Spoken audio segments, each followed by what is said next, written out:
my channel. Tenderloin, pork tenderloin. Oh, one of my favorites. Everybody loves pork tenderloin. I say that every time. I don't know anybody that doesn't like pork tenderloin. It's very tender. It can handle a lot of sauces, heavy, light, whatever you throw at it, it seems to be able to handle it. We are going to add a little herb to it. We're going to wrap it in prosciutto, and then we're going to put it in the oven and let it roast it. We're also going to make up some polenta to serve with it. Some Parmesan cheesy polenta, and I have a little bit of tomato sauce. Let's cook. Now you can see one's a little bigger than the other, but they're basically the same size, the same shape.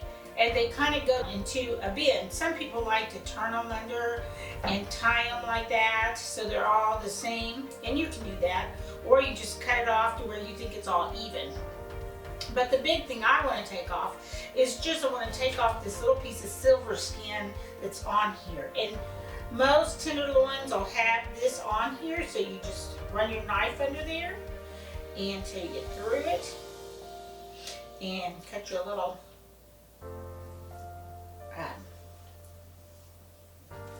make sure your knife is good and sharp, and then you're just going to run it through like that all the way down until you get down here, and then you can take it off, because this stuff is really hard to chew.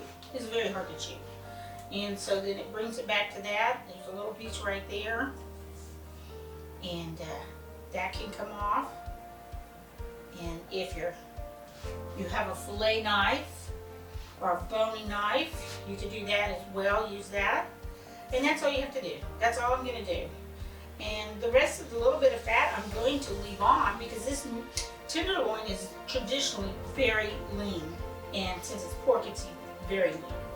So we need to add some fat to it. So I'm just going to leave that like that, and I just cook it rustic. There's that, and then I'm going to take this and I'm going to open it up just a little bit, straight down the middle, like that. And then I'm going to put some herbs down in here, and then we're going to close it back up, and then we're going to wrap it in some prosciutto. So that's pretty simple so far, right? So I've got some fresh sage here. You can use dried if you want, but I just had some, the last from the garden, and I just want the leaves. I just want the leaves. So there we go. Leave the stems. And then I'm just going to lay that in there. So,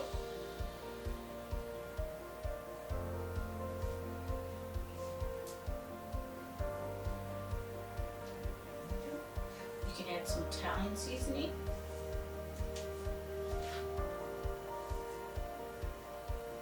I think sage goes well with pork. Let's put that one right there. So this is just my own take on a little Saltimbocca. There we go. We could add some fresh thyme if we wanted. I do have some of that too. And this has to come off. This has to come off. So you grab this end and roll it back the other way so you can get it off and sprinkle some around. You don't need a whole lot. Our tomato sauce has thyme in it and Italian seasoning, so that'll work. Mainly for me, it's all about the sage.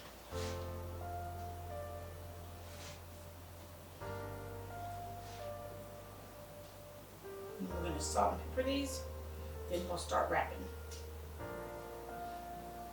And I got my prosciutto at the Aldi. I think they have the best price on it. It's always there and always ready to go.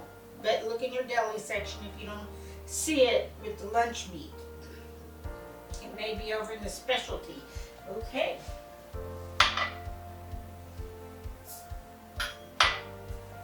Here's my kosher salt. I'm going to put some on the inside.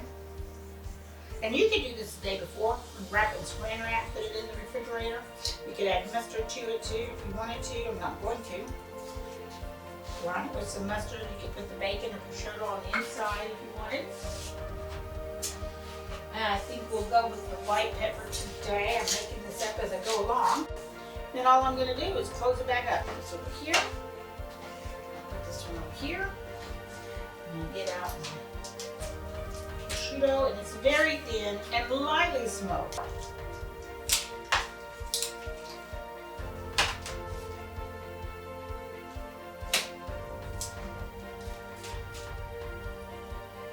This time I'm gonna start down here.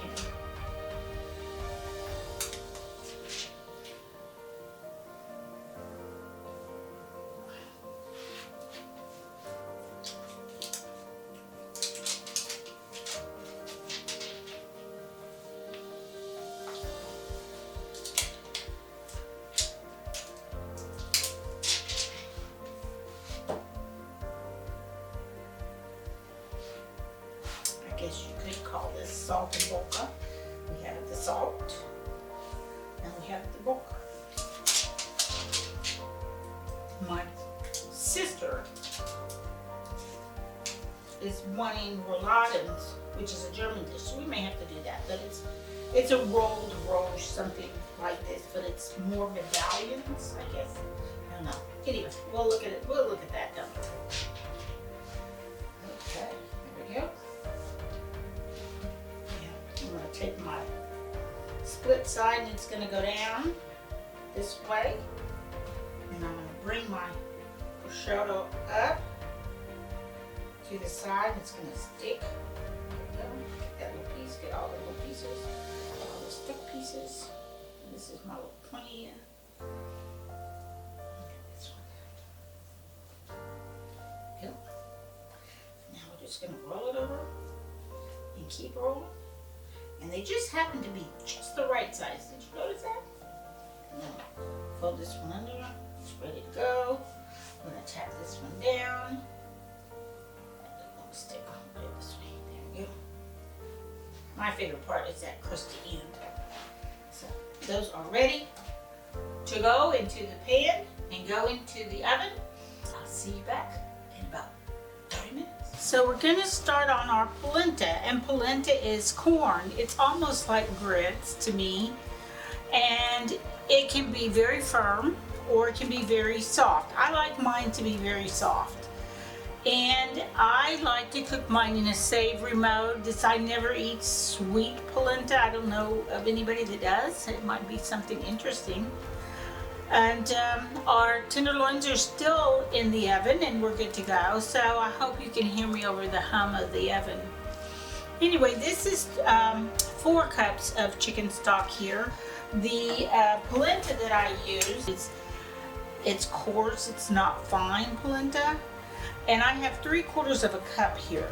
So my water's a good hot boiling. And then once you start this, you don't stop, you just keep going. I'm gonna put it in there. And we're going to stir, and we're going to keep stirring and keep stirring, because it will just get thick on you very quickly. My handles are very hot, and my flames turn down at this point because I don't need it roaring boil. I just want to keep it moving, so as it gets thick and draws all the water into the corn, that it'll turn soft. And it is, I think it's softer than grits, but I don't cook grits much. I usually make polenta. So, but this is really good. The same thing we're gonna do, add the butter and the Parmesan to it, and we'll use it like mashed potatoes underneath our tomato sauce for our tenderloins. So, I'm gonna let that simmer for a minute. It's gonna keep getting thick. And we'll keep a close eye on it.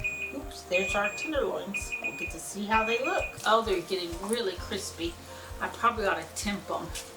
And if I wanted to brown the tops, I could just turn the broiler on. And there's our guest starting to show up just in time. So I'm gonna try to temp these. Oh, there we go. 165. Perfect. And here's our polenta. It's all ready to go. Our roasts have rested. And we are going to fix this up with a little bit of butter. So I don't know, about maybe a tablespoon or so of butter here. I'll put that in there. And then I'm going to add a half a cup of freshly grated parm. That goes in. And there we have it. The polenta is ready. We can salt and pepper it as we taste it. And I might add a little white pepper to it. I'm going to put the lid on this.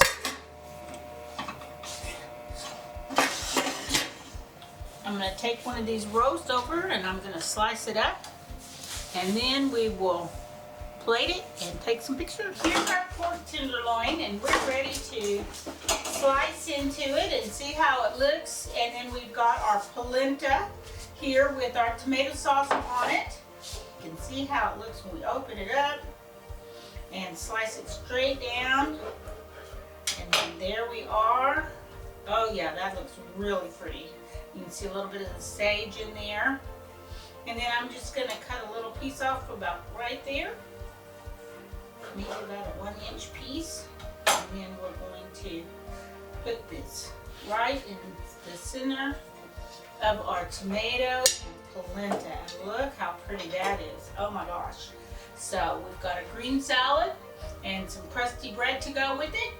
And this was so easy. But you can do this. This is a beautiful Sunday dinner. So, see you next week. Bye.